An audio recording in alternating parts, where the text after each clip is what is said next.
Hey everybody, this is Caleb with the Wallowa Avalanche Center. It's Wednesday, March 5th, about noon.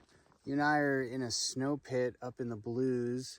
We're on a east-northeast aspect at about 5,400 feet on the backside of Spout Springs. In this location, I'm finding about 7 feet of total snow depth here. And we have this line right here, if you can see that. That's the January facets, sitting just under 3 feet below the snow surface. We got a skiff of snow here yesterday afternoon into last evening. It smoothed things out a little bit, but pretty stout melt freeze crust that's about 4 to 6 inches thick right here. That's quite well frozen. It's right around freezing temperatures right now, and that will likely soften throughout the afternoon for the next few days here. Below that melt freeze crust, we have a really dense pencil hard slab. This is all one finger to pencil hard, and then we transition to our January facets down here, which are gaining strength and showing plenty of signs of rounding, but they're definitely still facets. I've done a couple snowpack tests. I did an extended column test right here and got propagation on this layer on the 24th tap. I also did a propagation saw test where you drag the back of your saw up through this weak layer, up slope, and got a 47/100 end. So we definitely still have facets in the snowpack, and they're showing signs of reactivity. Do I think that a persistent slab is likely right now? Not really, unless it was triggered by another slide. So going into the weekend, we're going to have increasing temperatures, pretty sunny days, and all that's going to transition our problems into wet snow problems. So we're going to be on the lookout for wet, loose avalanches once the crust breaks down, or if we don't get the crust through frozen lowering temperatures at night, we're just going to have a wet, sloppy mess in the upper snowpack. And it's going to be important to kind of track how far down free water is traveling in the snowpack once we're in this kind of spring diurnal regime here. And so once this free water starts to percolate down the snowpack, if it finds a crust, it can start to pool on the crust, and that can create a wet slab avalanche, which is much more dangerous and much more destructive than a wet, loose avalanche.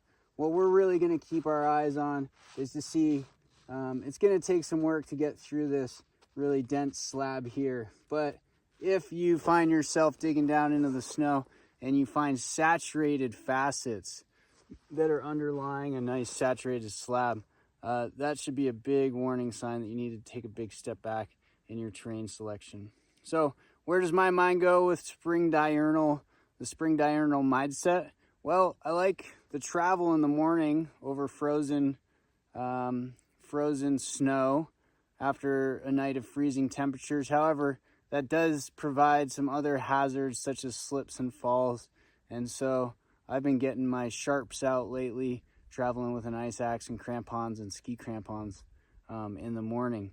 And then as the sun works its way around the compass, starting with the east and then moving to the southeast, the south, and finally the west, we try to match our terrain and slope aspects to where the softening snow is for the best riding.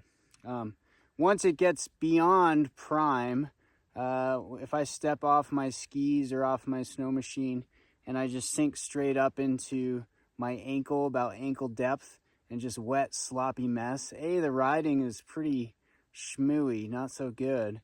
But also the chances of triggering a wet loose or potentially even a wet slab avalanche increases. So look for signs on solar aspects across the way, across the valley or whatnot.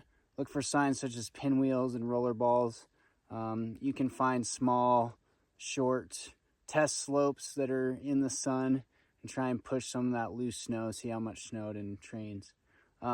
So while we have kind of low avalanche danger, there are definitely things to still think about within the snowpack. and some of my test results today definitely emphasize the need to not turn our backs on the facets within the snowpack. This time of year is tricky.